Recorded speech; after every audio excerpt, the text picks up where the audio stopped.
Hoy la movilidad en Bogotá es una movilidad difícil, desafiante, desesperante.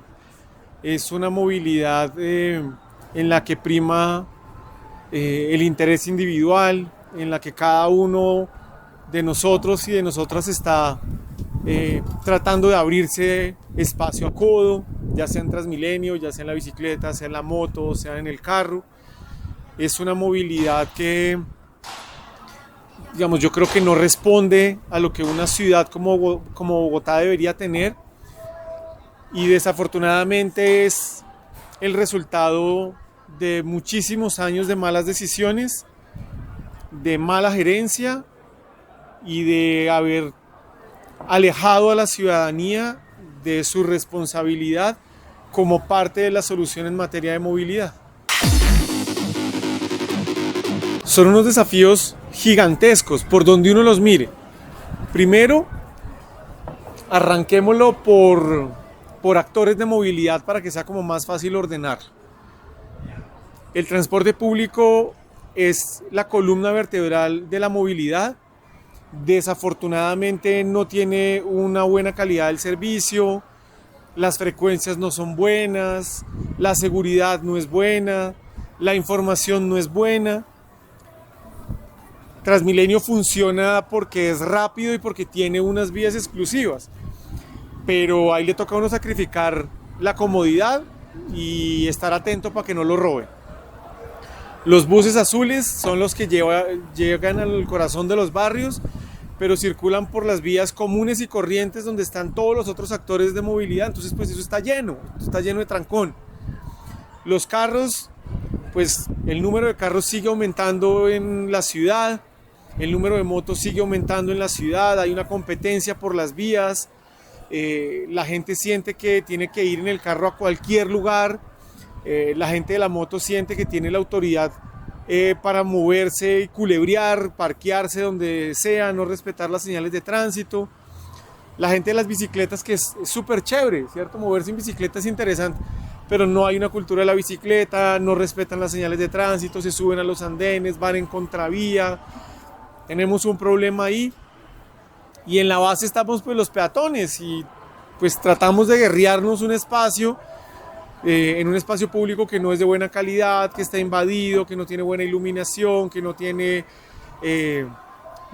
buena arborización, ¿sí? No tiene nada. Entonces pues le toca a uno irse guerreando. Entonces cuando uno mira todo eso, encuentra además que no es claro qué tipo de movilidad, y ahí está tal vez el punto más importante, qué tipo de movilidad es la que requiere Bogotá. Entonces, si no tenemos claro qué movilidad es la que requiere Bogotá, pues cualquier cosa funciona. Y eso nos lleva a una crisis mayor, porque hoy tenemos plataformas, tenemos patinetas, ¿sí? Tenemos un montón de cosas que no necesariamente va a responder a lo que la ciudad necesita. La ciudad está creciendo, las dinámicas urbanas también están transformándose, y desafortunadamente pues terminamos corriendo detrás de soluciones en lugar de plantearnos un horizonte a futuro, como es el del metro, que llevamos más o menos 110 años de diferencia con la primera ciudad de América Latina que tuvo un metro, que fue Buenos Aires. El principal desafío de esa movilidad que aparece en el POT está en hacerla realidad. ¿Por qué en hacerla realidad? Porque el plan de expansión de líneas de metro es fundamental para el desarrollo de la ciudad, pero ¿de qué va a depender? De que tengamos la plata para construirlas, ¿cierto? Yo creo que va en la línea que es, pero va a ser difícil que tengamos los recursos y la participación del gobierno nacional para que eso se haga a la velocidad que se quiere. Lo segundo es en temas de plata, y es que descarbonizar el transporte público, eso significa traer tecnologías limpias, pues es maravilloso, pero eso, por ejemplo, es lo que ha hecho que en buena medida la tarifa que pagamos hoy por el transporte público sea tan alta. ¿Por qué? Porque los buses eléctricos y a gas que estamos usando hoy en Bogotá, pues se pagan vía tarifa, y eso va a hacer que cada vez que lleguen más buses limpios, pues sea más caro. Entonces, si no se llega a un acuerdo con el gobierno nacional para que se financien de una manera diferente, pues entre más buses limpios tengamos, pues más alta va a ser la tarifa. El tercer aspecto es que logremos una democratización del acceso a esa movilidad limpia. Y es que hoy los carros eléctricos, las motos eléctricas y las patinetas eléctricas y las bicicletas eléctricas pues son caras.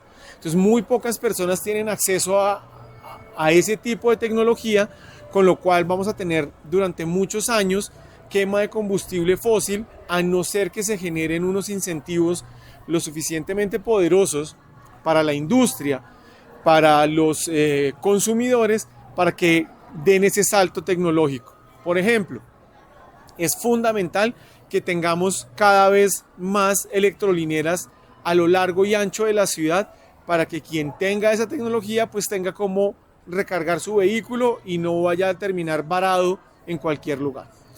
Y hay un aspecto que yo creo que es fundamental y tiene que ver con un plan del que no se habla mucho, pero es qué vamos a hacer con todas estas baterías que mueven la movilidad eléctrica, porque eso todavía no está inventado y tenemos que ir trabajando en eso para lograr resolver. Si a eso le sumamos que bienvenido el uso de la bicicleta, la promoción del uso de la bicicleta, pues necesitamos tener una cultura de la bicicleta y de moverse en estos modos alternativos. ¿Sí? Fortalecer la cultura de la protección y el respeto a las normas de tránsito, tener los implementos que son necesarios para evitar la accidentalidad, respetar el espacio público, que parqueen donde debe ser. Todo eso hace parte de un paquete que debe estar contemplado en la puesta en marcha, en la ejecución de ese plan de ordenamiento territorial para Bogotá. Sobre las otras formas de movilidad como el Regiotram, pues ese va a ser fundamental, pero va a ser fundamental entender que el Regiotram va a generar una mayor presión urbanística sobre la sabana, y frente a eso hoy no hay una conversación sólida para saber cómo se les va a garantizar los recursos, los servicios públicos, los servicios sociales, los equipamientos sociales. Sí, pues porque claro, eso es buenísimo tener eso, porque nos va a ayudar a resolver problemas de movilidad, pero va a tener unos efectos urbanos y de expansión que hoy no están sobre la mesa. Yo creo que el tema del cable es fundamental, sobre todo en los sectores altos de Bogotá.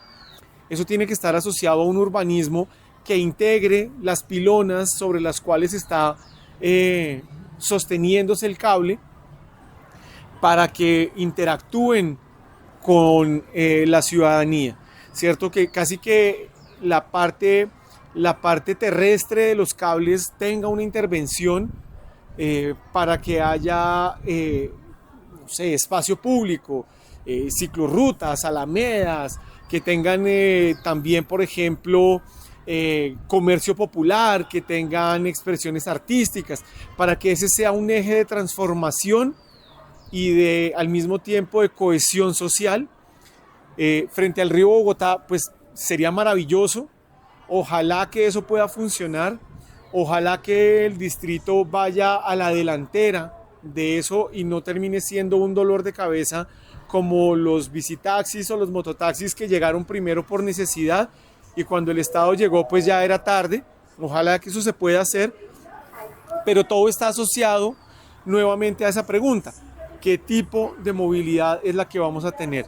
Si nosotros vamos a tener una ciudad desconcentrada, que va a tener servicios de educación, de salud y de empleo en diferentes sectores de la ciudad, pues muy seguramente no vamos a necesitar proyectos tan robustos como los metros y los sistemas de BRT que hay hoy, sino que vamos a tener que tener un trabajo muchísimo más fuerte para que las bicicletas compartidas lleguen a lugares a donde hoy no llegan, para que las redes peatonales se construyan de mejor manera y sean seguras, para que la gente pueda llegar a esos espacios.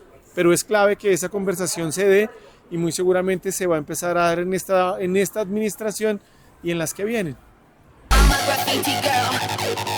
Esa ciudad de los 15 minutos arrancó como concepto en Francia, y cuando llegó aquí a Bogotá fue ajustada a los 30 minutos, y luego se llamó la ciudad de proximidad.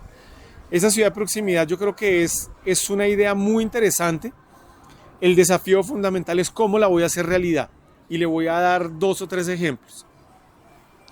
Si la fuente fundamental de empleo de las personas que viven en la periferia están alrededor de la calle 100, de la calle 26, de la calle 72 o sobre la séptima, pues ellas no van a tener una ciudad de proximidad nunca.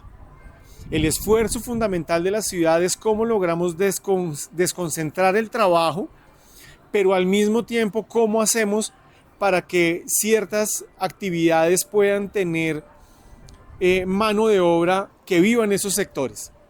En Brasilia, la capital de Brasil, fue proyectada como una ciudad modelo y se estructuró en forma de avión,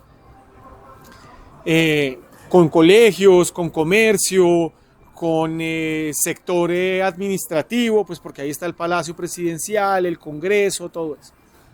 Pero resulta que a ellos se les olvidó que esas personas que iban a vivir ahí, pues necesitaban profesores, necesitaban personas que trabajaran en diferentes servicios, y no hubo una vivienda proyectada para esas personas. Entonces, alrededor de Brasilia se empezaron a crear unas ciudades más pequeñas, dormitorio, donde pues tenían que desplazarse hasta Brasilia para poder vivir y trabajar. Esa es tal vez el desafío más grande que hay hoy para hacer realidad ese tipo de vivienda. ¿Por qué? Porque hoy solo, o ese tipo de ciudad más bien, ¿por qué? Porque hoy solo muy pocas localidades tienen la posibilidad de tener salud, trabajo, recreación, sector social, ¿cierto? Sus lazos sociales, cultura, todo en un espacio relativamente caminable. Lo primero es poner a las personas en el centro de la política de movilidad y que la técnica me ayude a encontrar los caminos para que esas personas tengan la mejor movilidad posible. ¿Qué es lo que está pasando hoy en Bogotá? Que es al contrario. Los técnicos dicen qué es lo que debería hacerse en la ciudad, pero no tienen en cuenta qué es lo que vive la ciudad. Por eso, a pesar de que la gente dice y los técnicos dicen todos al transporte público, en estos 20 años que llevamos de Transmilenio hemos tenido el mayor número de compra de carros y de motos en nuestra ciudad. Hay algo que no funciona, entonces yo los pondría en el centro. Sin la ciudadanía no hay movilidad sostenible ni movilidad diferente que podamos tener. Y en materia de seguridad, entendiendo que el motor fundamental de la inseguridad en Bogotá está en dos componentes. El narcotráfico urbano, que es hoy quien controla la mayor cantidad de las rentas delictivas en la ciudad y que se ha convertido en la fuente de empleo y de acceso a oportunidades de las personas que menos recursos tienen. Si eso no se enfrenta de una manera diferente, pues vamos a tener como en Río de Janeiro, como está pasando hoy en Holanda, como está pasando en algunos lugares de Bélgica, pues que simplemente pues se pierde esa batalla. Y por el otro lado, yo trabajaría en crear unos mecanismos de acceso a oportunidades mucho más asociados a lo que la gente quiere hacer, quiere vivir, a sus talentos, a sus sueños, y no simplemente trayendo una serie de soluciones mágicas que aquí no van a funcionar. Miren, yo me acuerdo que en el 2003, 2004 se empezó a hablar del emprendimiento y que todos teníamos que ser emprendedores. Y si nosotros revisamos realmente el tema del emprendimiento, la mayoría de los emprendedores en Bogotá terminan siendo personas que están o en el rebusque o que terminan en la informalidad. ¿Por qué? Porque ser un emprendedor no es sencillo. Requiere de músculo, requiere de conocimiento, requiere de contactos, requiere de que me abran espacios para que yo pueda vender lo que yo hago. Y eso no pasa en Bogotá, eso no está habilitado de manera democrática. Entonces yo creo que deberíamos trabajar en ese sentido para que la gente no tenga que depender de la informalidad. Y yo creo que eso es fundamental. Si yo entiendo que eso no es fácil y que necesito condiciones diferentes para que los emprendedores puedan no abrir emprendimientos, sino puedan sostener el emprendimiento, pues yo creo que vamos a tener un camino diferente para que eso sea una generación de oportunidades que lleve a que la gente no dependa de la informalidad y de la ilegalidad.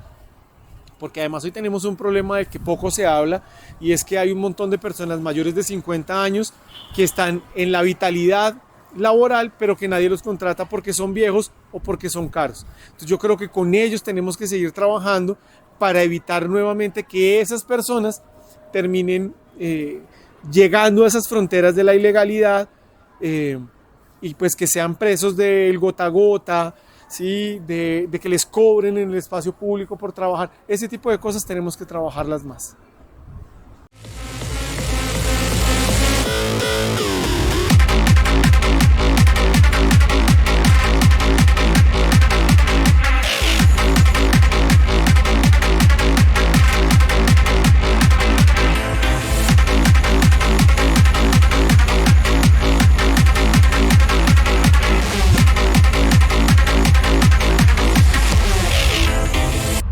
You turn me up a little bit.